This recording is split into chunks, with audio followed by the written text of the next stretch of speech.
Donc la suite, vous regardez, vous allez faire après. Donc la suite, vous regardez, vous ne le faites pas. Je reverrouille le calque image, je déverrouille le calque fond décoratif et je travaille sur lui. Et vous avez le rectangle qui est là.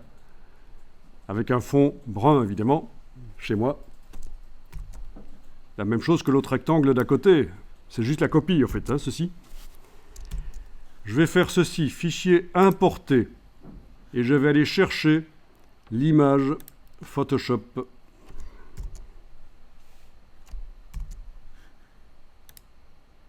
La voilà. Alors, je vais double-cliquer sur le bloc et vous avez les limites de l'image qui vont apparaître. C'est la zone là. Alors cette fois-ci, c'est pas brun parce que le calque a des vecteurs verts. Alors quand on double-clique sur une image, on voit ses limites dans une autre couleur que du brun. Avec l'outil de transformation manuelle, ne le faites pas ceci, regardez d'abord. Outil de transformation manuelle et touche Shift. Je vais aller placer une partie de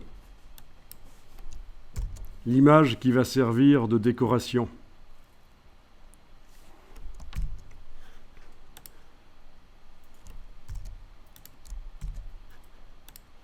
Je clique à côté et le bloc ici, je peux le redéplacer. Voilà. Donc voilà, et on peut le faire moins large. Double-cliquer, bouger. Voilà. On est d'accord? Ça, c'est des mises en page intéressantes.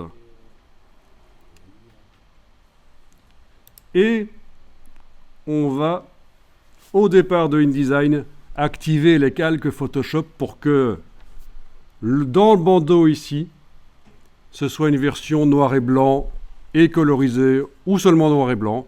Mais ça, c'est la suite. Essayez déjà de placer l'image dans le rectangle. Il va falloir zoomer en arrière assez fort et par transformation manuelle, faire apparaître seulement une partie de l'image. C'est le genre de choses que vous voyez parfois dans des mises en page. Vous avez parfois ça dans des couvertures de livres, etc. Où on voit à peine, on devine à peine ce que c'est. L'idée, c'est qu'à un certain moment, en se concentrant, on arrive quand même à voir ce que c'est, quoi. Ici, en plus, c'est facile, il y a les photos à côté.